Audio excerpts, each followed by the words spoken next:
Welcome to the Cardboard Crash Course. My name's Ethan, and today we're talking about ARCS, Conflict and Collapse in the Reach. It's a 2 to 4 player strategy tactical board game designed by Cole Wehrle and published by Leader Games, the same people that published one of my favorite games, Root. I'm only going to be going over the base game today, so if you're here for both the base game plus the Blighted Reach expansion together, go ahead and check out the card up in the top right hand corner of the screen. And I also will be explaining the setup as well as how to play. So if you want to skip the setup for any reason, go ahead and just hit the timestamp below. I'll show it right on the screen here. I also want to thank Leader Games for supplying this review copy for me. They did it so I could get this video out to you before it releases this holiday season. Without further ado, let's see how to play ARCS. We'll first set up the game board in the center of the table, and then we'll grab the 25 resource tokens as well as the 18 battle dice in 3 different colors and set them nearby. For the sake of the video, I'm going to place the resources in stacks above the ARCS logo in the center of the table, but you do not have to do this step. We'll shuffle all of the action cards together labeled 2 through 6. That's cards that look like this with this type of back. Because we're playing with a 4-player game, we'll also shuffle in the action cards 1 and 7 into the deck to make one large one, then placing it on the action discard pile. We'll then put the 3 available ambition markers with the blue side up in these 3 hexagonal spaces. Place the chapter marker on chapter 1 of the chapter track, and place the 0 ambition declared token on its respective space on the other side of the board. Then we'll shuffle all the Vox and Guild cards together to make the Guild deck, placing it nearby the board. Deal out 4 of these cards to make the Guild row in a 4-player game. Now we'll randomly choose one of the setup cards marked with the player count that we're playing with. 4 players, I'm going to choose the Frontiers. This means that we're ready to set up each individual player. We'll randomly choose who gains the initiative marker in order to go first, and that player will begin setting up their pieces. That player will place 3 ships and a city in 1A, 3 ships and a starport in 1B, and then 2 ships in 1C. When placed, ships are placed into the space area of the system, and buildings are placed into the respective building slots. If the space is a gate instead of a system, it has no planets, but it does still have a space area for ships to reside in. After this is done, players in turn order will all do the same. We will then make this section of the map out of play. In order to do this, we'll place a hyperlane tile in between 4 and 6. This makes both the 4 and the 6 gates adjacent and takes this gate out of the game. Similarly, we'll place 3 out-of-play tiles on the planets in order to remind us that they cannot be used to tax. Players then look at their A and B systems from the setup card and sees what resource icon their planets allude to. They'll take that resource icon from the supply and place it onto their game board. The resource icon from their A system goes in their leftmost slot, and the one from their B system goes in the next slot, respectively.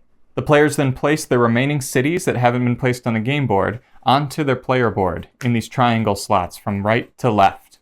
Players then leave their remaining starports, ships, and agents in piles near their game board.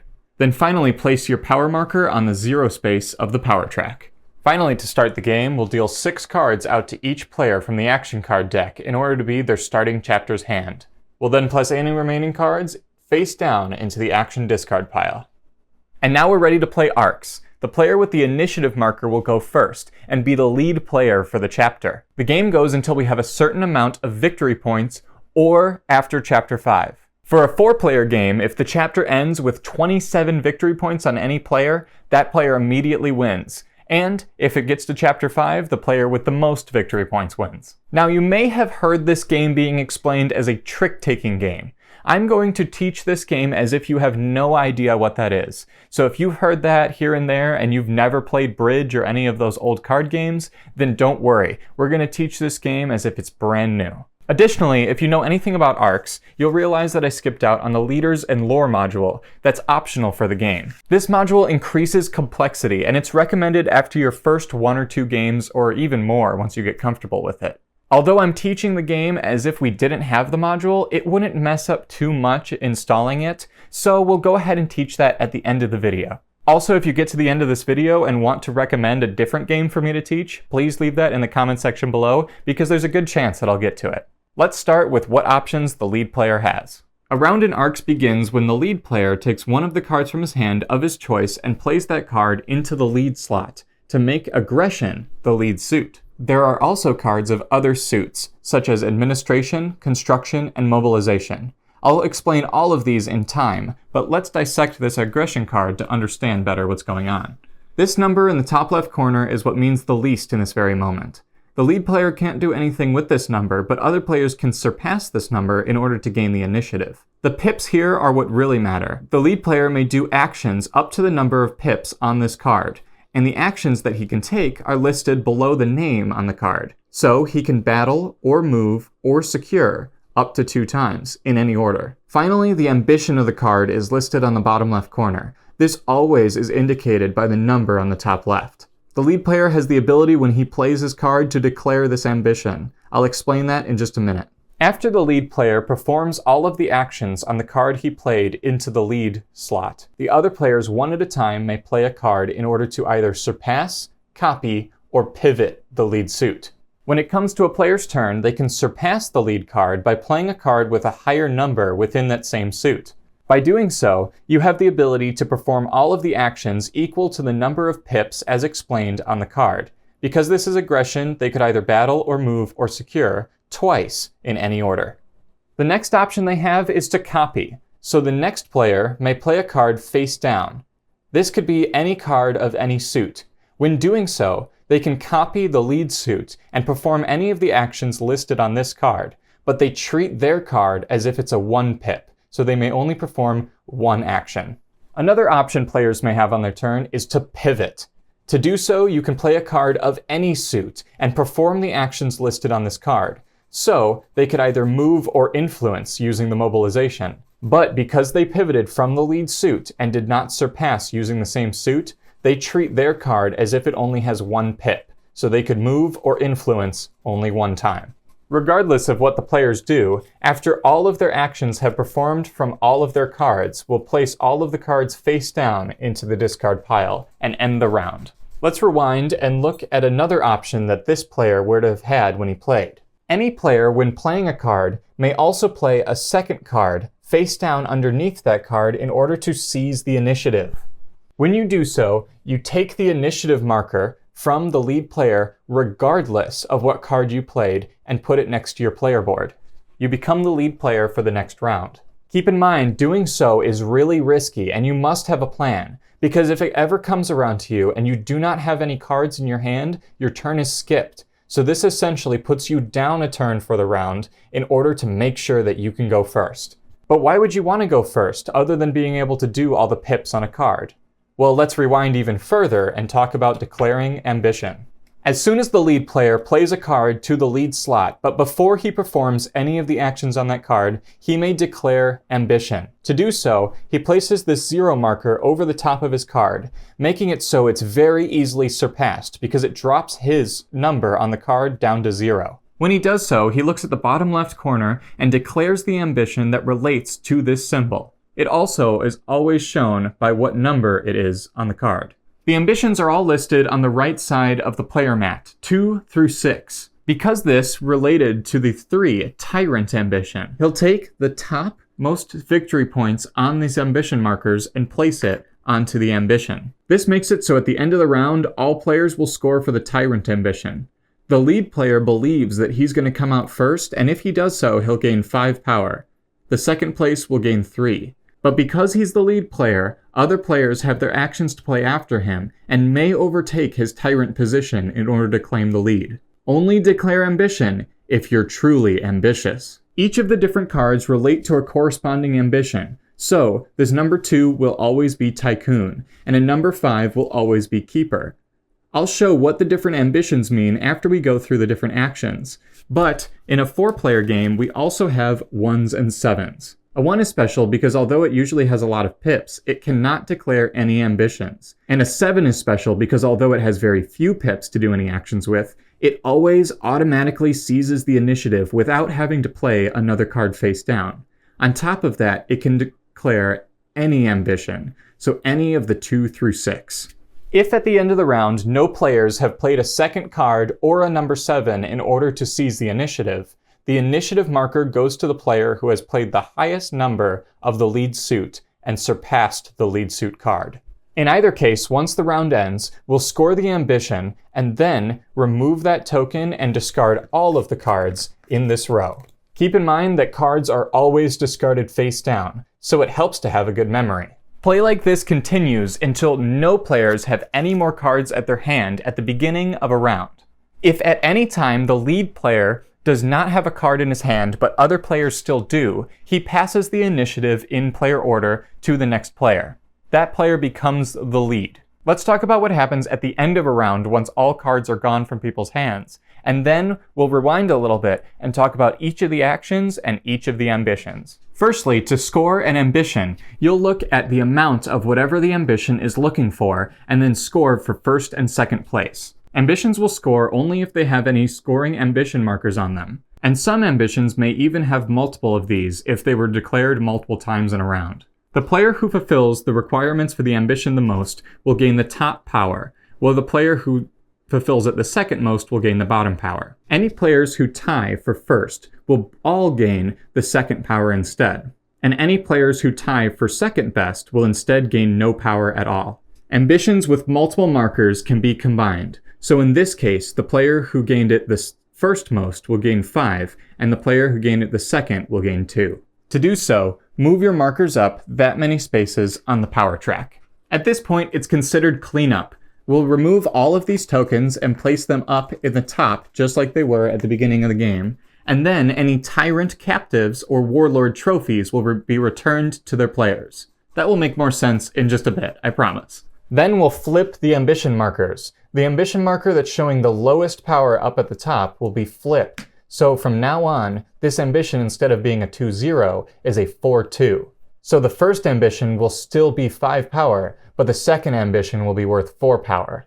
These will continue to get more and more powerful, and power will be gained faster and faster throughout the game. Then we'll advance the chapter marker onto the next chapter. If at this point it were to advance past chapter 5, or any player has the required victory points in order to win, the game would end.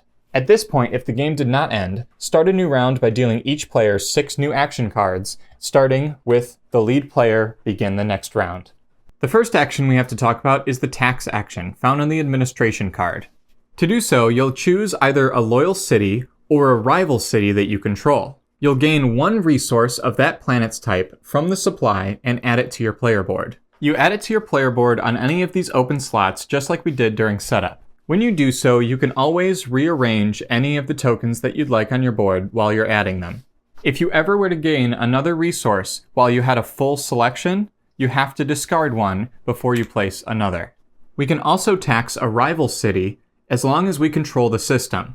You control the system if you have more fresh, upright ships than your opponent. We'll talk about damaged ships in a moment that look like this, but this ship does not have any control over any of this system. Whether or not you choose to gain the normal resource bonus, you also take one of their agents from their play area as a captive. When you take a captive, place it in your captive slot on your player board.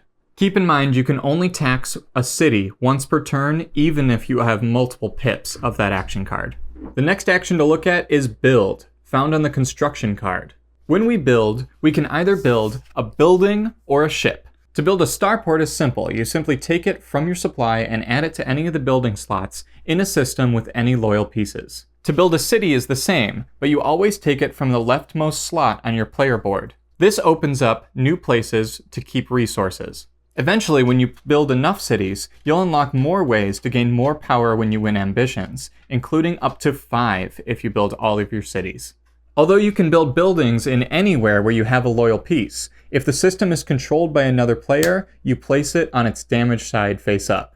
You can also build ships with this action. Ships are placed one at a time on systems with starports. Each starport can only build 1 ship once per turn. In the same way, if a rival were to have controlled this system, this ship were to have shown up damaged.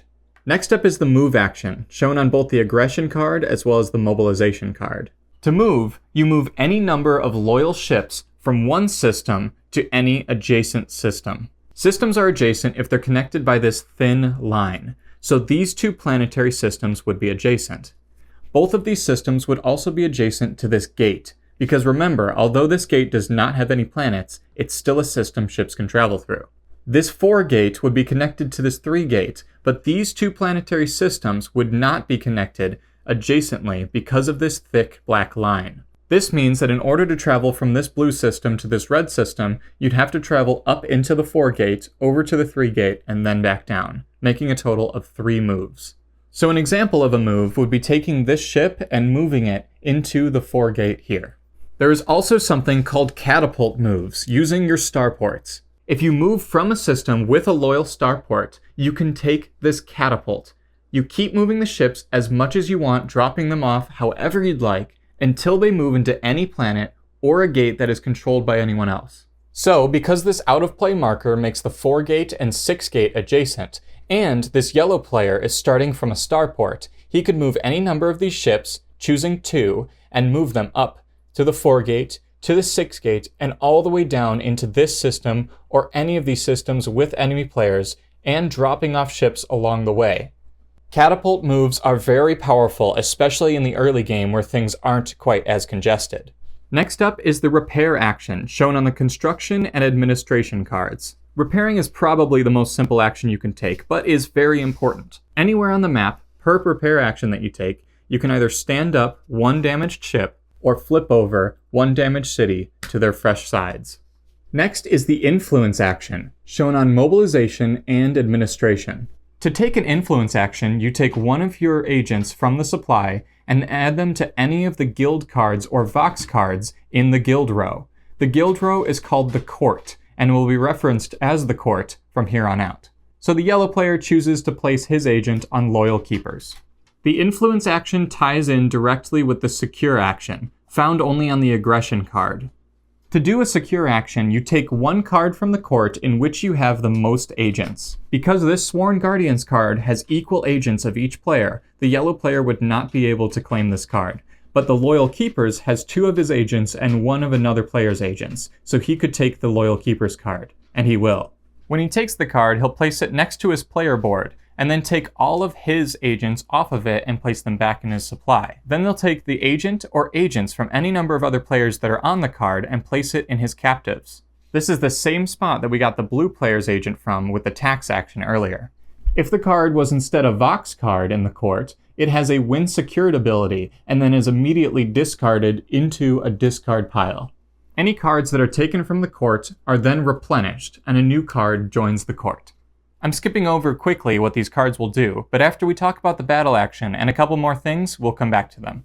Finally is the battle action, found only on the aggression card. To perform a battle action, you'll choose the battle system and the defender. The yellow player chooses this system to battle in, and because only the red player resides here other than him, the red player will be the defender. Then the yellow player will collect his battle dice. For each attacking ship, even damaged ones like these ones here, he'll collect 1 die, so a total of 4. Battle dice come in 3 different flavors: Assault, Skirmish, and Raid. Assault dice allow you to do a ton of damage to the defender, but the defender may then do damage back to you. It's a very risky die. Skirmish dice are a 50-50 shot to do a single point of damage and a 50-50 shot to miss, but give no damage back to you under any circumstances. And Raid dice are special. They let you steal other players' resources and guild cards, and can blow right past ships and start to damage their cities, normally something you can't do. However, a raid dice can only be chosen if the defending player has any buildings in that system. Because they do have buildings, he gets to choose from any of these, and any combination of them. So for this example, he'll choose 2 assault dice, 1 raid die, and 1 skirmish die. Let's see what he gets. Here are the different results that the yellow player rolled. Firstly, any misses are completely ignored. The skirmish dice tend to do this. Then we'll look at the negative icons first. The fire icon hits any of the attacking ships once. The attacking player always chooses what ships are hit, so he'll hit this ship in order to set it to its damage side. Then if any of these large ring icons pop up, the defender intercepted the attacker's ships. The defender intercepts you by hitting all of your attacking ships once per fresh defending ship. So the attacker must hit his ships twice, since there are 2 defending ships in the system. He'll do it by setting this ship to damaged and removing this one. Intercepts are only counted once, no matter how many times they show up on the die. Then the attacker will deal his hits, equal to the number of blast icons shown. He has to hit the ships before he begins to hit the defender's buildings. he chooses to hit this ship twice instead of doing one each in order to destroy it. If any of these die faces were rolled, a blast icon with a little triangle in it, this allows you to go straight through the ships and begin to damage defending buildings without having to destroy the ships first. But because none of those were rolled, we'll go right into raid icons. So these two keys are each a raid icon. Because the yellow attacking player got 2 keys versus the red defending player, the yellow attacking player can choose to spend those keys to take his guild cards or resources. The cost for the resource is up above the resource icon, and the cost for the guild card is in the top left. So in this instance, he could either choose to take this single guild card or both of these resources. In this instance, he'll take both of the resources.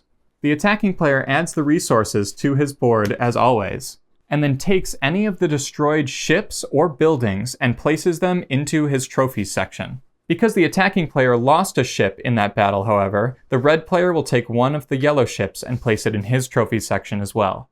Just to be extra clear, unlike a lot of these types of games, the attacker is the only one who gets to choose to roll dice, and he's the only one who chooses what dice are rolled. The defending player never rolls any dice, and the defending player's hits are baked into the attacking player's dice. This makes for a pretty quick combat. If for any circumstance you destroy an enemy city, you provoke outrage. This is both a positive and negative thing for you. Firstly, you of course place it in the trophies section, just like any destroyed ships would be. But then, you must discard any guild cards and any resources that are the same as that planet's planet type. So, both of these fuel things must be discarded. You then must place one of your agents from your supply over that type of resource on your board. You cannot take that resource's prelude action. I'll explain prelude actions in a moment, but locking yourself out of this can really suck. However, even though you have to provoke outrage, you do also ransack the court. You immediately get to secure any card that has any number of the defending player's agents. You take all of the rival agents on there and add it to your board. In this instance, and this instance only, you place those rival agents into your trophies section, not your captive section from securing that card. I mentioned prelude actions, and let's talk about what those are. After you play your card for the round, but before you take any of the actions shown on the pips here, you may perform any number of available prelude actions that you have. This yellow player's fuel prelude action was overtaken by provoking that outrage, but let's just remove that for now to look. It says here what I just explained about playing it before spending its pips. Inherent prelude actions include these 5 things, and all have to do with the resources on the board. So in this instance, I could spend a psionic in order to take an action shown on the lead card, a weapon to treat my action card as if it also allowed me to battle using the pips, or I could spend a material in order to immediately build or repair. On top of this, many guild cards also have prelude actions available. Like this Arms Union says you can place this card next to a face-up played aggression card. When the round ends, draw that card into your hand and discard this card.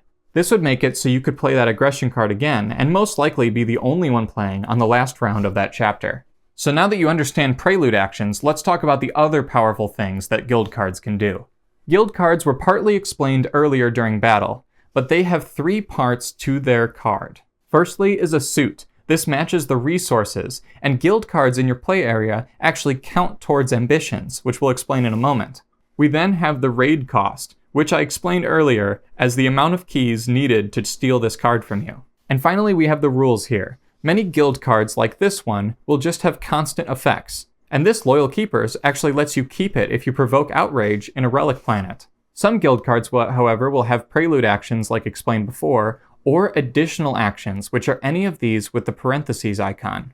This essentially means that any time you were to be able to do that action, in this case build, you may instead do a synthesize action. So if your card allows you to do 1 or more pips of build, you could replace any of those with synthesize in order to gain 1 fuel instead of do the normal build action. All of the guild cards are very important and powerful ways in order to capture your opponent's agents and improve your power level.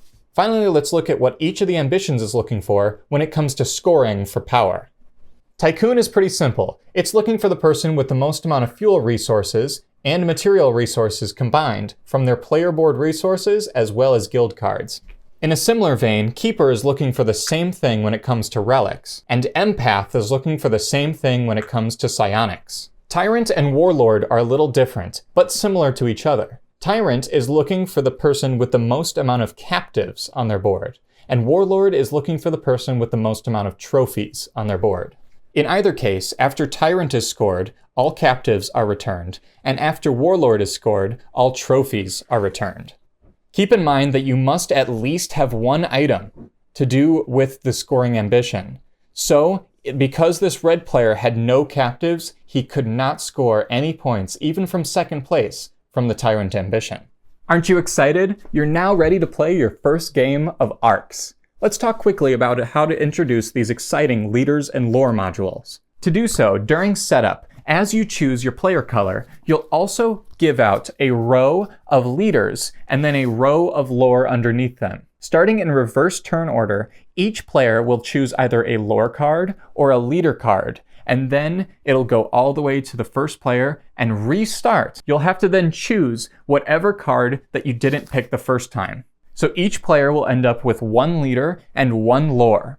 Instead of the starting resources like I explained during setup, you'll start with the resources on the bottom left of this board, and instead of starting fleets, you'll start with what it says in A, B, and C. In most cases, this will end up being the 3 ships in one city, 3 ships in one starport, and then 2 ships. But there are a couple of interesting exceptions. Speaking of exceptions, you can actually deal out multiple lore cards to each player, and the base game comes with enough for each player to even get 3. I wouldn't suggest this for your first time playing with leaders and lore, but inherently you could pick 1 leader and 2 or 3 lore instead of the 1 and 1. But I almost want to say, please don't do that. Let's look quickly at what each of these cards do for the rest of the game.